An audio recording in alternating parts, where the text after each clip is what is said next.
قیامت تک کے انسانوں کے لیے دعویٰ کو مشکوک نہیں کر دیتی؟ کیا اس طرح کی آیات سلمان رشدی جیسے فتنوں کا باعث نہیں بنتی؟ آپ کو پتہ ہی نہیں ہے کہ سلمان رشدی کا مسئلہ کیا تھا. یہ سلمان رشدی کا نام لے کے ہی آپ نے معاملے کو خود ایمبیگوس کر دیا. سلمان رشدی کو تو یہ مسئلہ ہی نہیں ہے، نہ متشابہات سے نہ حروف مقطعات سے. اس کا تو مقدمہ ہی کچھ اور ہے. اس کا مقدمہ قرآن پہ تو نہیں ہے، اس کا مقدمہ تو احادیث کے پوائنٹ آف ویو سے، وہ چیز ہی کچھ اور ہے. سلمان رشدی کی کتاب سٹینک ورسز کے اوپر میں نے پوری ویڈیو ریکارڈ کروا دی ہے، وہ آپ دیکھ لیں. پہلے تو آپ سمجھیں اس کا مسئلہ کیا ہے. یہ متشابہات اور حروف مقطعات یہ تو چیز ہی کچھ اور ہے. اس کو تو کبھی بھی کسی نے تختہ مشق بنایا ہی نہیں ہے. متشابہات ہی ہوں گے نا میرے بھائی. لیسا کمثلہ شیء، اللہ کی مثل جب کوئی شے ہی نہیں ہے، ہم آپ کو کیسے اللہ کی کوئی مثال بیان کر سکتے ہیں؟ متشابہ آیات کا مطلب کیا ہے پہلے یہ سمجھیں. متشابہ کا مطلب یہ نہیں کہ شک میں ڈالنے والی.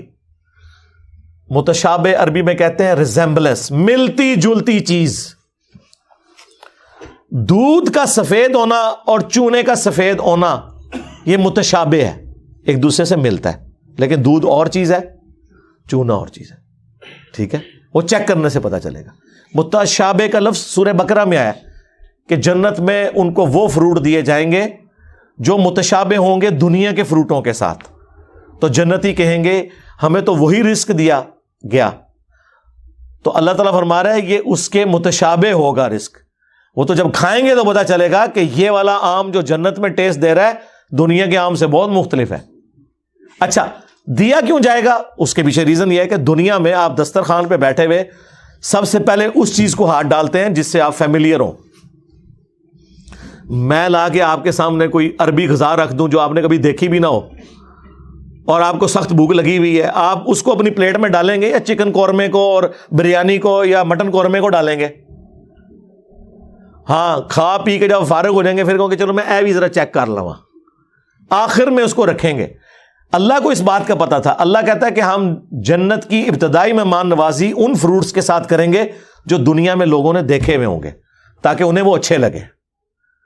اگر جنت میں انار، کیلا، سیب، آم آپ کے سامنے آئے گا تو آپ کو اچھا لگے گا. اگر عجیب و غریب کوئی فروٹ آ گیا آپ کہیں گے ادھر ہی ہے نا، ایک راستے نہیں چلے، میں پہلے وہ کھاواں جس سے میں فیملیئر ہوں. وہ متشابہ ہوگا لیکن اس کا ذائقہ بالکل مختلف. تو آخرت کا دھندلا تصور دینے کے لیے دنیا میں اللہ نے ریزمبلنس والی چیزیں رکھ دی ہیں. حوروں کا تصور دینے کے لیے بیویاں رکھ دی، حالانکہ زمین آسمان کا فرق ہے. اچھا، آخرت میں اللہ تعالیٰ نے جنت کے فروٹ دنیا میں بھی فروٹ رکھ دیے. پھر اللہ کی جو اپنی صفات ہے، اللہ بھی دیکھتا ہے، ہم بھی دیکھتے ہیں، لیکن ہمارے دیکھنے میں اللہ کے دیکھنے میں فرق ہے.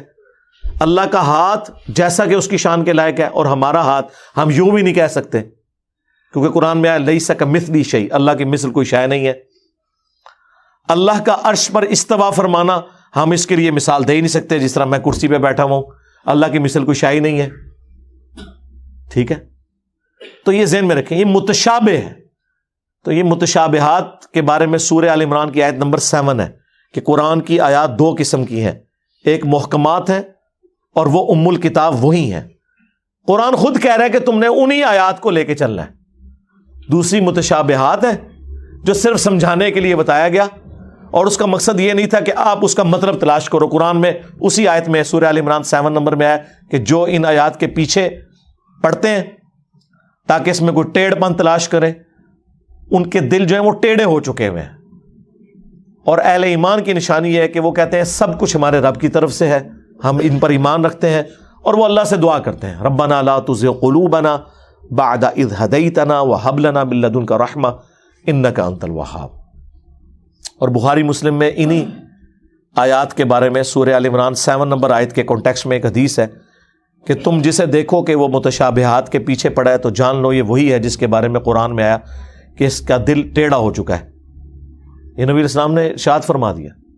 اور اہل ایمان کی نشانی یہ ہے کہ وہ دعا کرتے ہیں ربنا لا تزغ قلوبنا، اے رب ہمارے دلوں کو ٹیڑھا نہ کرنا بعد اس کے کہ تو نے ہمیں ہدایت عطا فرمائی، ہمیں اپنے پاس سے رحمت عطا فرما اے عطا فرمانے والے، آمین. تو یہ ہے. تو سلمان رشدی کا جو ایشو ہے وہ ڈیفرنٹ ہے، اس پہ آپ میری پوری ویڈیو تفصیلی میں نے اس کی ایک ایک چیز کا جواب دیا ہے. باقی تو صرف گالیاں نکالتے ہیں. میں نے اس کا مقدمہ پیش کیا, وہ کیا نہ کیا چاہ رہا ہے, کیوں اس نے کہا, کس چیز کو اس نے بنیاد بنایا, اس میں ہم نے کیسے ریبٹل کرنا ہے. اس میں نے کئی قرآن کی آیات اس کے جواب کے طور پر پیش کی, اس نے جو ڈنڈی ماری تھی وہ ڈسکس کی. الحمدللہ. باقی صرف سر کی قیمتیں رکھتے ہیں, ہاں پتلے جلاتے ہیں, علمی بات کوئی نہیں کرتا.